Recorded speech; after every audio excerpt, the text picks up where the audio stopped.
Hey, what's up, stargazers? We're back with another adventure tonight.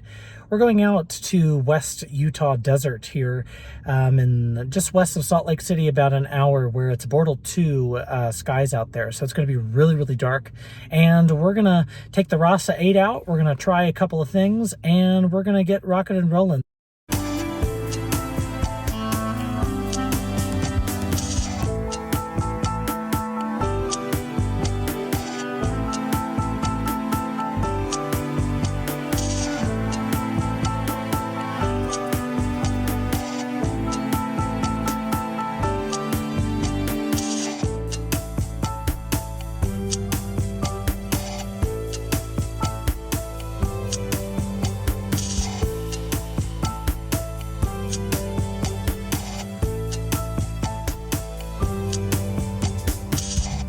Just to give you a quick rundown of how this massive astrophotography rig is set up, first we start off by leveling this tripod. I like to put it about 1.5 feet of the extension up, so it's relatively tall for somebody like me at 6'2". And then we attach the iOptron CEM40 to its peg and bolt down the 2 side screws here, one on this side, one on the other side. That firmly places the mount on the tripod head so that you can then proceed with installation. Then you put the counterweight shaft on with the counterweights, and then after that you put the optical tube on without any of the accessories, and then one by one you'll add the camera with any accessories and the cords hanging off of it. Then you'll add any other additional stuff, like I have the ASIAIR Pro here, and then also the Finder guide scope there on the side, and then connect all the cables up. Just a quick rundown, we have 4 different sockets on the ASIAIR, all 4 are being used. 1 to the mount, 1 to the main camera, 1 to the guide camera, and then also one of them is a USB flash drive that all of our data that we're going to capture is going to be on that USB drive that we can import it onto the Windows or Mac machine, whichever you're using. Pretty much then, you want to do your counterbalance, just like I did just a moment ago. And then from there, you're ready to turn on the power and get ready to rock and roll under the stars. Now we'll do the ASIAIR polar alignment procedure, and then we'll try out our first test image and get this RASA focused up for the night of imaging. I'm so happy that you all could follow along with us tonight. My neighbor is out here. We're enjoying the dark skies here in western Utah, and it's absolutely amazing, incredible out here. It's Bortle 2, so it's very, very dark out here, very close to Bortle 1 sky, and we're just pretty much halfway between Salt Lake City and Wendover, Nevada, so we're right in the middle, just right off the freeway. It's super convenient to get to. It's only about an hour and 15 minutes from downtown Salt Lake City, and that's really, really great, for people that want to experience such an amazing dark sky. I do give kudos, though, for my astrophotography skills. I've done a lot of DIY stuff, and people like Trevor Jones of Astro Backyard and stuff have, inspired me to start this channel with all of you and to take you guys along for the ride as well. Everybody's got a different set of eyes, a different set of opinions, a different set of rigs, for telescopes, for cameras. Is mine the best? Absolutely not. But I enjoy what I do. I enjoy bringing it to all of you to share. And I'm so happy that you could come along for the ride. By no means am I, an expert at this or, the grandiose professional, but, each image we get better, each night we get better, we learn new things, we try new things, and it's a lot of fun. And I know that some of you struggle with the beginning of astrophotography, and it's honestly taken me 2 years to get to this point to where I can set up a piece of equipment from start to finish and produce an image that looks, really nice that I want to print out for my wall. So just hang in there, keep to it. And if you ever have questions, feel free to reach out to me. I'm more than happy to help and spread any of the knowledge that I have learned along the way. We're ready to start our polar alignment procedure here with the ASIAIR Pro. We're going to connect to it in the settings of the iPad, and then we're going to go over here and we're going to open up the app, ASIAIR. It's going to look for the device real quick. You hit enter device, and then it's going to take us here to our main screen. Now this main screen is going to ask us what type of mount, the focal length of the main telescope, and our little guide scope here. So our guide scope is 120 millimeters. The main telescope for the RASA here is 400 millimeters. So we've got all this data in here. The date, time, and location is all going to be dependent on the GPS in the iPad or the iPhone or whatever device you use. If not, you can pull it from the GPS that comes with the CEM40. You can also find them that way if you don't have any cell phone connectivity. We're going to hit enter. It's going to take us into our first screen here. What we're going to do is on the side here where it says preview, we're going to touch the preview, and instead we're going to hit PA, which is polar line. You can see it says set up the telescope in this configuration here. We're just going to hit the start button.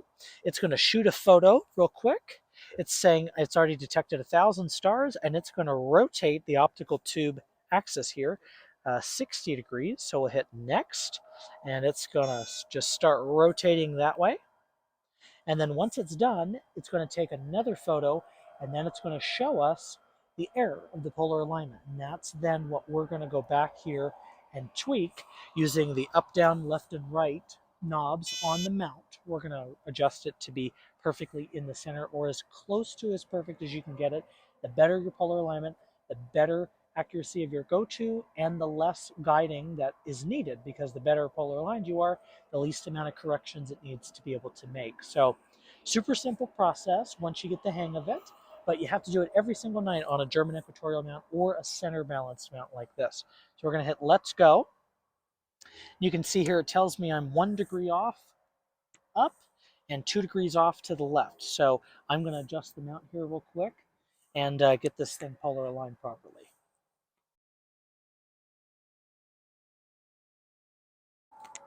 Now we've got the polar alignment procedure completed. You can see that it's nearly in the center, and it tells me my total degree of error is 0, 0, and 0.5. That's about as close to the polar alignment as we can get. The other problem is this is only 400 millimeters, so that's what it's using to polar align. So this is a pretty good alignment that we're gonna go with, and we'll slew over to our first target here in just a moment.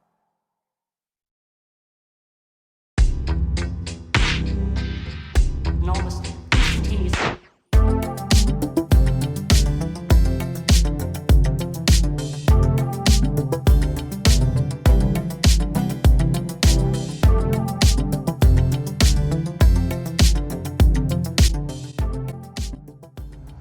We are out here capturing our first images of the night here with the RASA 8 from this Bortle 2 sky.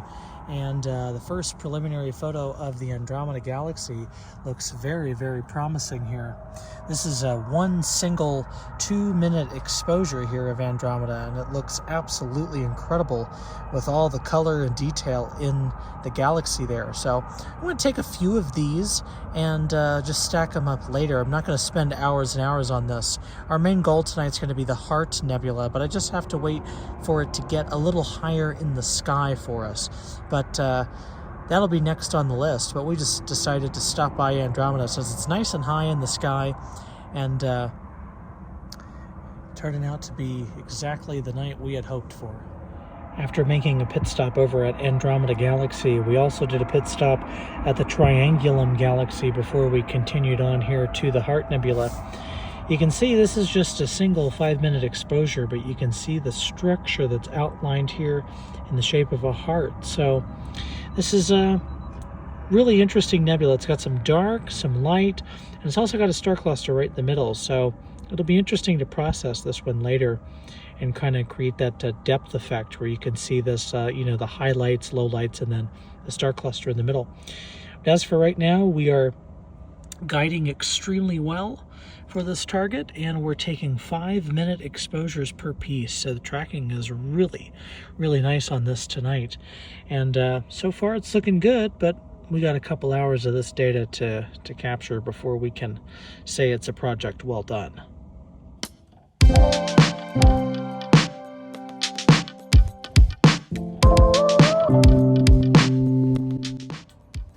I just got back from the hour-long drive back home, and it was everything I had hoped for the night, and it was so incredibly dark and beautiful. It just makes you sit back and feel so tiny in the world to be, sit there on a lounge chair and just stare infinitely at, countless stars and everything.